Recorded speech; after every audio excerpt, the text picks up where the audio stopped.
स्वागत है आपका हमारे YouTube चैनल मैथमेटिकल पाठशाला में। फ्रेंड्स, कुछ दिन पहले हमने IIT JEM 2022 के ऑनलाइन बैच के लिए स्कॉलरशिप टेस्ट रखा था। उस स्कॉलरशिप टेस्ट में हमने इस क्वेश्चन को पूछा था। इस क्वेश्चन के अंदर most of students difficulty face कर रहे थे, तो मैं आज आपको इस क्वेश्चन का सॉल्यूशन प्रोवाइड करूँगा।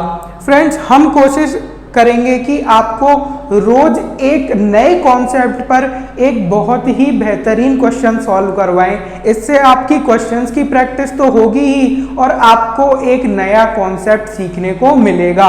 तो अगर आप एक एक कॉन्सेप्ट कलेक्ट करते जाओगे तो वो सारे कॉन्सेप्ट्स आपके IIT JEM के एग्जाम में काफ़ी हेल्प करने वाले हैं। तो आज जो मैं आपको कॉन्सेप्ट सिखाऊंगा वो सरफेस इंटीग्रल का कॉन्सेप्ट सिखाऊंगा कि इस टाइप के क्वेश्चंस को आप एग्जाम में कैसे डील करोगे।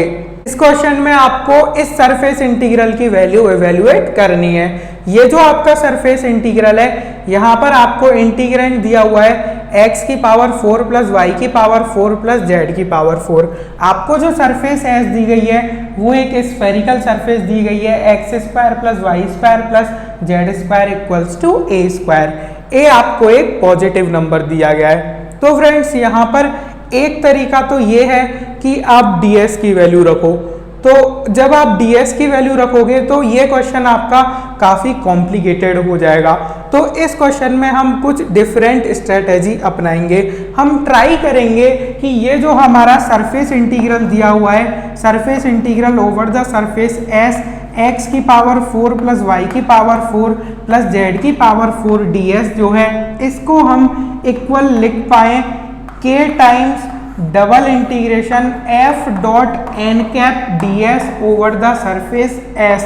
क्योंकि अगर हम इसको इसके इक्वल लिख पाते हैं तो हम जानते हैं कि हमारी सरफेस S एक क्लोज्ड सरफेस है, और क्लोज्ड सरफेस है तो यहाँ पर हम डाइवर्जेंस थ्योरम यूज कर सकते हैं। तो आपका ये जो इंटीग्रेशन लिखा हुआ है, जब आप इसके ऊपर डाइवर्जेंस थ्योरम अप्लाई करोगे तो इसकी वैल्यू किसके इक्वल हो जाएगी? देखो, k एक कांस्टेंट है तो k तो k ही रहेगा।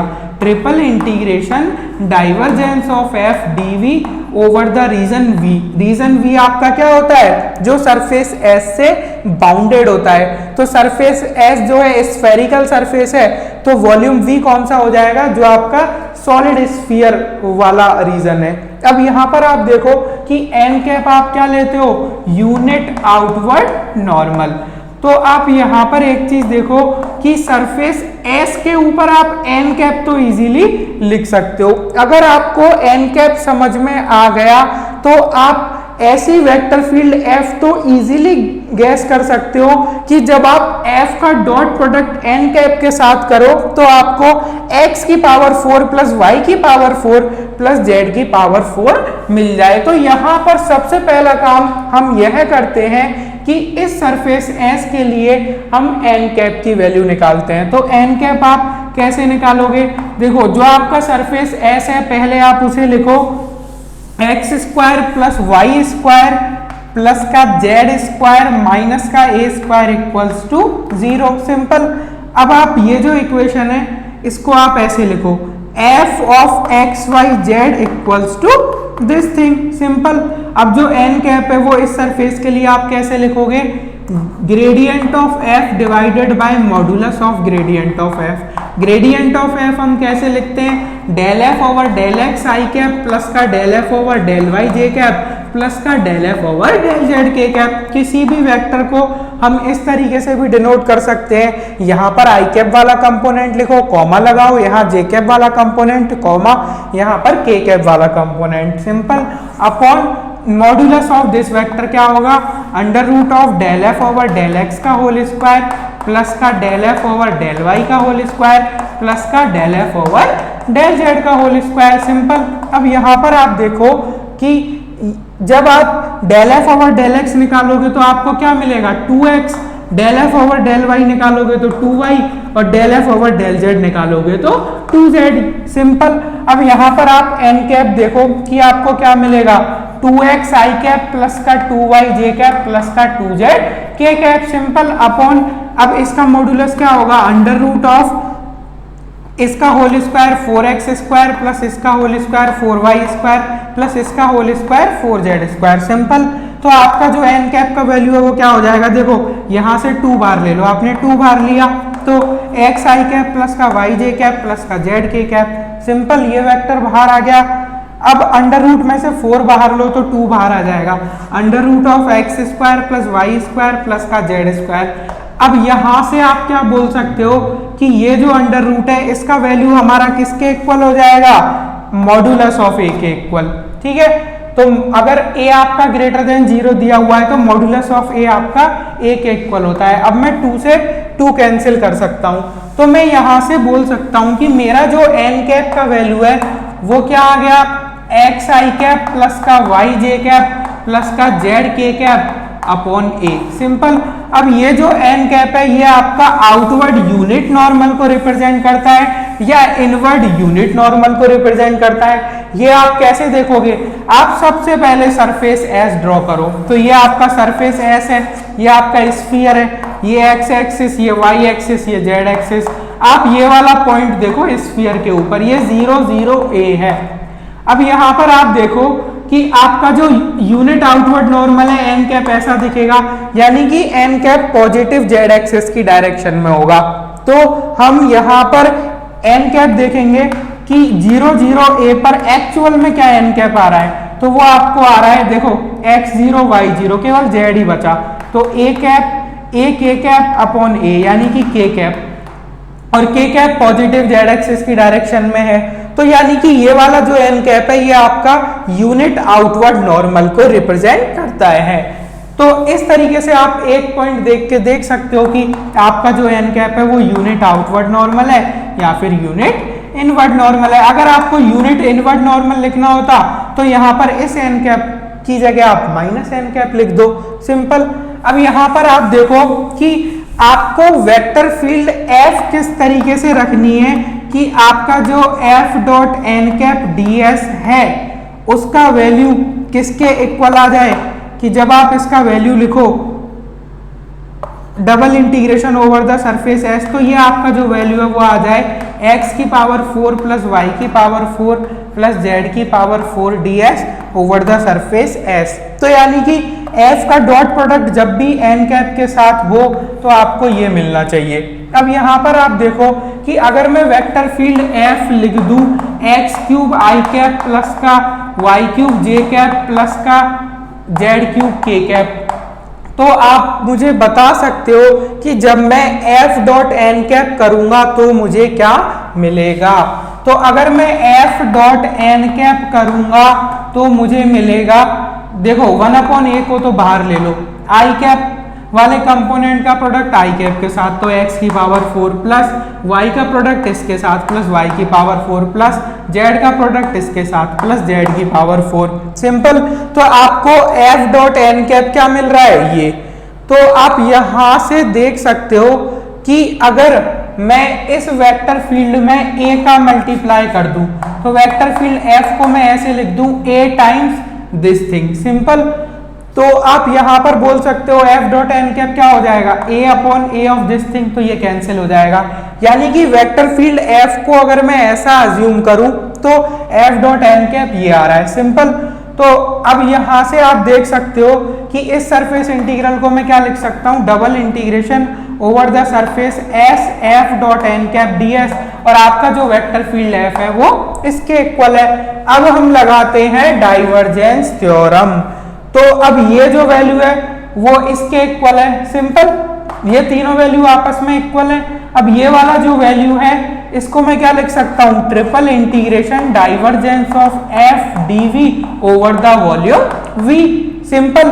तो यानी कि ये जो आपका वैल्यू पूछा गया था, अगर मैं इस वैल्यू को नाम दे दूं x, तो मेरा x जो है अब इसके इक्वल हो जाएगा, क्योंकि ये वाली क्वांटिटी इसके इक्वल है और ये वाला क्वांटिटी जो है इसके इक्वल थी और ये वाला क्वांटिटी इसके इक्वल है। सिंपल। डाइवर्जेंस थ्योरम से। तो अब आप यहां पर देखो x किसके इक्वल हो जाएगा, triple integration over the volume v। इसका डाइवर्जेंस निकालो वेक्टर फील्ड का। तो डाइवर्जेंस हम कैसे निकालते हैं, आई कैप वाले कंपोनेंट को एक्स के रेस्पेक्ट में पार्शियली डिफरेंशिएट करो। तो आई कैप वाला कंपोनेंट क्या है, देखो वेक्टर फील्ड एफ लिखी हुई है, a x cube i cap plus का a y cube j cap plus का a z cube k cap. तो आई कैप वाले कंपोनेंट को with respect to x differentiate करोगे 3ax² प्लस इसको with respect to y differentiate करो 3ay² plus इसको with respect to z differentiate करो 3az² dv। Simple. अब यहाँ से x क्या हो जाएगा, 3a कॉमन ले लो, triple integration over the volume v x² plus y² plus का z² dv। सिंपल। अब आप यहाँ से देखो फ्रेंड्स कि आपका ये जो ट्रिपल इंटीग्रल है आप इसको स्फेरिकल कोऑर्डिनेट्स में चेंज कर दो। स्फेरिकल कोऑर्डिनेट्स में इसका वैल्यू क्या होता है, स्फेरिकल कोऑर्डिनेट्स में x² plus y² plus z² को हम लिखते हैं रो स्क्वायर। आपका जो dv है वो इक्वल होता है रो स्क्वायर साइन फाई। तो ये वाली चीजें आप याद रख सकते हो क्योंकि एग्जाम में आपको डेरिवेशन का टाइम नहीं मिलेगा। Rho square sine phi d rho d phi d theta. Simple. अब यहाँ पर आप देखो कि 3a तो आपका पहले से ही बाहर था। अब आप मुझे रो फाई और थीटा की लिमिट्स बताओ। तो मैं आपको एक बार एक्सप्लेन कर देता हूँ रो फाई थीटा स्फेरिकल कोऑर्डिनेट्स में कैसे होते हैं। तो जो आप अगर आपने जैसे कोई P पॉइंट लिया तो इसका जो ओरिजिन से डिस्टेंस है उसको रो बोला जाता है और पॉजिटिव जेड एक्सिस से जो इस वाली लाइन का एंगल है इसको बोला जाता है फ्रेंड्स यहाँ पर फाई। सिंपल। और आप P पॉइंट को XY प्लेन में प्रोजेक्ट करो तो XY प्लेन में प्रोजेक्ट करने के बाद जैसे सपोज करो P डैश प्रोजेक्शन है तो इसको लाइन को मिलाओ तो ये जो OP डैश है ये पॉजिटिव एक्स एक्सिस के साथ एंटी क्लॉकवाइज सेंस में जो एंगल बनाती है उसको हम थीटा बोलते हैं। तो ये मैंने स्फेरिकल कोऑर्डिनेट्स में आपको रो थीटा और फाई का मतलब एक्सप्लेन किया। तो जो हमारा स्फीयर होता है स्फीयर में हमारा जो रो का वैल्यू है वो 0 से लेकर a तक वेरी करेगा। अगर आपका जो रेडियस है स्फीयर का वो a है तो हमने सॉलिड स्फीयर लिया है। तो जैसे सॉलिड स्फीयर आपका ऐसा है पूरा अंदर से भरा हुआ है तो यहाँ पर जो रो का वैल्यू है वो पूरा 0 से लेकर a तक वेरी करता है। और आपका जो फाई है वो आपका 0 से लेकर पाई वेरी करता है और थीटा जो है वो आपका 0 से 2 पाई वेरी करता है। तो जो रो फाई और थीटा है इसका लिमिट्स आप इजीली देख सकते हो कि स्फीयर में कैसे वेरी करता है। तो आप यहाँ पर सबसे इंपॉर्टेंट है कि आपको ये चीज पिक करनी है।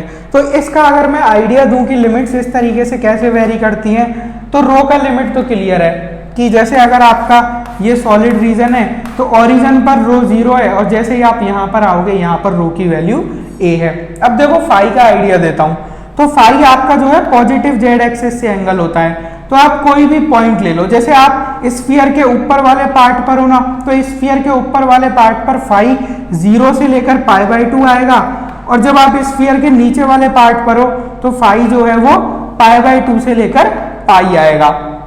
अब यहाँ पर जब आप ऐसे मूव करोगे ना तो 0 से π/2 आएगा आपका फाई और यहाँ पर आओगे तो π/2 से पाई आएगा। तो आप एक बार स्फेरिकल कोऑर्डिनेट्स का रिवीजन करो तब आपको जो ये लिमिट्स हैं ये बहुत ही अच्छे से समझ में आएंगी।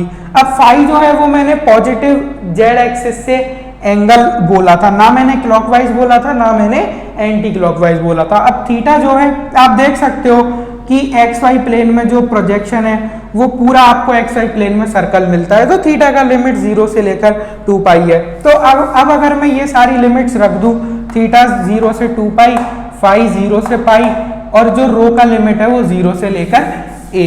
तो यहाँ पर आप देखो कि ये क्या हो जाएगा, रो की पावर 4। तो ये केवल रो का फंक्शन है, ये केवल फाई का फंक्शन है। तो अब मैं इसको कैसे लिख सकता हूँ इंटीग्रल को, 3a टाइम्स। अब देखो अगर आप इस तरीके से इंटीग्रेंड को तोड़ पाओ कि एक तरफ आप रो का फंक्शन, एक तरफ फाई का फंक्शन और एक तरफ थीटा का फंक्शन एक्सप्लिसिटली लिख दो तो हम इसे कैसे लिख सकते हैं। तो 1 जो है आप यहाँ पर लिख दो तो 1 को मैं थीटा का फंक्शन बोल देता हूँ, ठीक है, क्योंकि 1 को आप लिख दो 1 इक्वल्स टू 1 इंटू थीटा की पावर 0। तो ये थीटा का फंक्शन हो गया, सिंपल। अब इस इंटीग्रेशन को आप लिख सकते हो इंटीग्रेशन 0 टू a रो की power 4 d rho integration 0 to pi आपका जो है 0 to pi sine phi d phi, simple, और आपका 0 to 2 पाई 1 डी थीटा। अब बस आप इसकी वैल्यू इवेल्युएट कर लो, आपको आंसर मिल जाएगा। तो जब आप इसकी वैल्यू इवेल्युएट करोगे तो 3a, ये वाला इंटीग्रेशन रो की पावर 5/5 लिमिट्स 0 से a, और ये जो है 0 to pi sine phi d phi, इसका वैल्यू 2 के इक्वल होता है। तो ये आप इवेल्युएट भी कर सकते हो, और एग्जाम में बेसिकली आपको कुछ लिमिट्स याद भी रखनी है कि 0 to π/2 sine phi d phi जो है इसका वैल्यू 1 के इक्वल होता है, क्योंकि ये आपका एग्जाम में 10 सेकंड सेव कर सकता है। तो ये सारी चीज़ें आप कैलकुलेशन अच्छी करने के लिए लर्न भी कर सकते हो। बाकी इजीली आप निकालते तो साइन फाई का इंटीग्रेशन माइनस का कॉस फाई, लिमिट 0 से पाई रखते तो माइनस तो बाहर है ही, कॉस पाई -1 माइनस कॉस 0 1, तो ये आपका 2 आ जाता है। ठीक है, तो आप ऐसे भी देख सकते थे, और ये तो आपका 2 पाई आएगा। तो यहाँ से आप देख सकते हो कि आपको आंसर क्या मिल गया, 3a टाइम्स a की पावर 5/5 मल्टीप्लाई बाय 4 पाई, यानी कि आपको आंसर मिल जाएगा 12 पाई a की पावर 6/5। तो ये जो क्वेश्चन है इसका आंसर हो जाएगा ये। तो ये आपका बहुत ही अच्छा क्वेश्चन था फ्रेंड्स। तो इस क्वेश्चन के बेसिस पर आपको और भी नए क्वेश्चंस का आइडिया लगा होगा। यहाँ पर आपको स्फेरिकल सरफेस की जगह वो और कोई क्लोज्ड सरफेस दे सकता है, और इस वाले इंटीग्रेंड की जगह वो और कोई इंटीग्रेंड ऐसा दे सकता है कि आप उसको f डॉट एन कैप लिख पाओ उस सरफेस के रेस्पेक्ट में।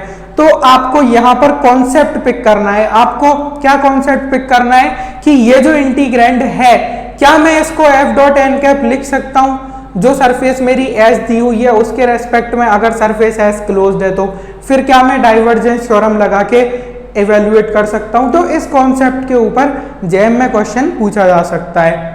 तो ये कॉन्सेप्ट आपको समझ में आया होगा, और आप इस कॉन्सेप्ट के ऊपर खुद से नए क्वेश्चन फ्रेम करना और उन नए क्वेश्चन को सॉल्व करना। Thank you friends.